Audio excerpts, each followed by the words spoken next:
Hello everyone, welcome to Nirja Education.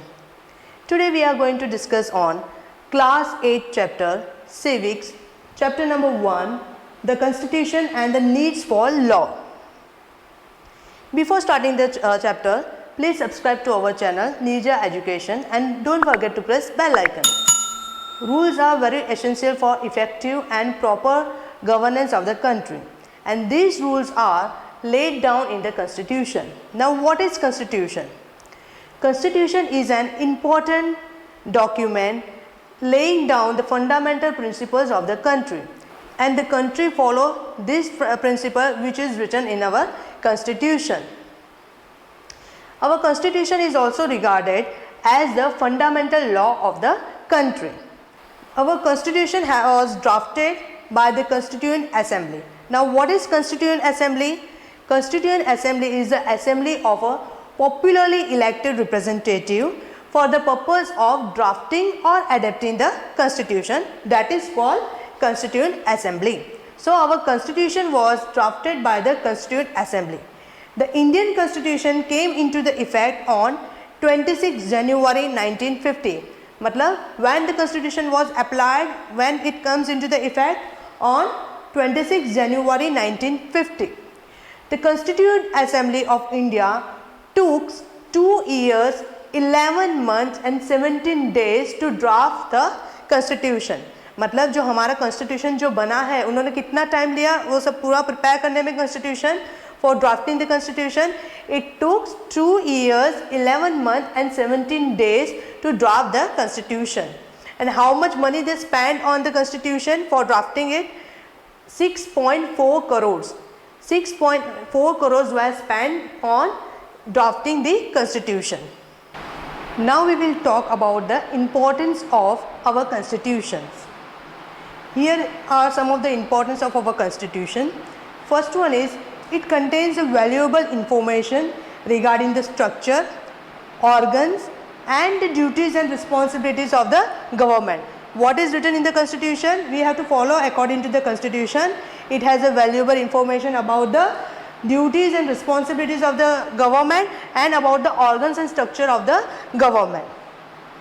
Second, its Constitution regulates the relationship between the various organs as well as between the citizen and the government. So it regulates the relationship between the citizen and the government.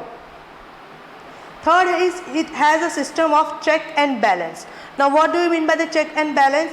In our country, according to the Constitution, power is not vested in the one hand, it is divided among the different organs. So they can check each one, so power is not misused by the government. So because of a check and balance system in our Constitution, power is not misused by the government. India has a diverse population. It is important to protect the rights of the minority. In our country there is a diverse population, so it is very important to protect the minorities. So our Constitution guarantees the rights of a minority against the oppressions of the majority. Oppression means the cruel and unjust practices of majority. So हमारे Constitution में clearly rights of the populations are written. Last, it also guarantees the certain fundamental rights to the citizen in order to protect them against any injustice. So to protect against the injustice, fundamental rights are given in our Constitution. Now what are the fundamental rights that we will discuss in our second chapter of the Civics. So these all are the importance of our Constitution. Now we will talk about the need for laws. Why we need laws? Laws are important for the welfare and for the security of our society. They serve as a means of bringing about change and establishing an egalitarian society. Now what do you mean by the egalitarian society? Egalitarian society means believing that all the people are equal and they deserve equal rights and opportunity. That is mean by egalitarian society. मतलब सारे peoples equal है और सबके पास equal rights and opportunities है. That is called egalitarian society.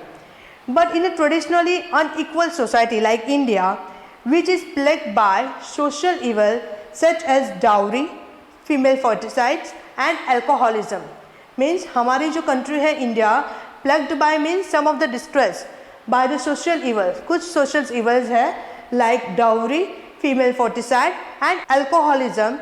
So because of these social evils we need a law, and it becomes even more important. Now we will talk about these social evils like feticides, alcoholism and dowry in our next part of this chapter.